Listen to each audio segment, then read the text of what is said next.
बाद रोजा रखने के लिए सहरी खाने आगे बढ़ी, लेकिन देखा कि घर में एक बूंद पानी के अलावा और कुछ भी खाने को नहीं था। उन्होंने थोड़ा पानी पिया और अल्लाह से दुआ करते हुए कहा, ऐ अल्लाह, मैं यह रोजा तेरी ही रजामंदी के लिए रख रही हूँ। अगर तू हमें तंगी भी देता है तो वह भी तेरी रहमत है। जैसे ही यह दुआ खत्म हुई, मस्जिद नबवी से फज्र की मधुर अजान की आवाज गूंजने लगी, जो मानो पूरे मदीना को इबादत के लिए जगा रही थी। फज्र की नमाज अदा हो चुकी थी। मदीना के आकाश में सूरज झांकने लगा था। कुछ सहाबा मस्जिद नबवी से बाहर निकल रहे थे और कुछ व्यापारी रोजी रोटी कमाने के लिए निकल पड़े थे। इसी बीच हजरत अली रजी अल्लाह ताला अन्हु भी काम की तलाश में घर से बाहर निकले। इधर जैसे जैसे सुबह आगे बढ़ रही थी, वैसे वैसे भूख की तड़प भी बढ़ती जा रही थी। हजरत फातिमा रजी अल्लाह ताला अन्हा ने भी तो पानी के अलावा कुछ नहीं खाया था, फिर भी वे घर के कोने में बैठकर अल्लाह की इबादत कर रही थी। इसी समय छोटे हसन और हुसैन रजी अल्लाह ताला अन्हु धीरे धीरे अपनी माँ फातिमा के पास आए और मासूम आवाज में बोले,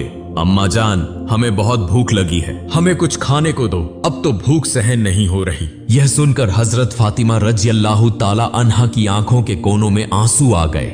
दिल कराह उठा, लेकिन वे कुछ कह नहीं सकी। फिर भी अपने बच्चों के सामने मुस्कुराकर बोली, बेटा, यह दुनिया तो बस एक इम्तिहान है, थोड़ा सब्र करो, इंशाअल्लाह तुम्हारे अब्बा जान कुछ खाना लेकर आएंगे। यह सुनकर छोटे हसन और हुसैन रजी अल्लाह ताला अन्हु खुश होकर वहां से चले गए, लेकिन वे भी इफ्तार का इंतजार कर रहे थे। हजरत फातिमा को भी बहुत तेज भूख लग रही थी, सिर हल्का झंझना रहा था। तब उन्होंने अल्लाह से दुआ की, अल्लाह, तू ही हमारा रिज्क देने वाला है। ऐ अल्लाह, हमें रिज्क अता फरमा, हमारे बच्चों को तकलीफ सहने की ताकत दे। ऐ अल्लाह, हमारे ईमान को मजबूत रख। इस कठिन परीक्षा के बावजूद उनके दिल में न कोई शिकायत थी, न कोई मायूसी था, तो बस सब्र और अल्लाह पर तवक्कुल। इधर हजरत अली रजी अल्लाह ताला अन्हु को अब तक कोई काम नहीं मिला था। सूरज धीरे धीरे आसमान के बीचों बीच पहुंच चुका था। चिलचिलाती धूप और गर्मी की तपिश मदीना की जमीन को जला रही थी, लेकिन जैसे ही उन्हें घर की याद आई, उनकी आंखों में आंसू आ गए।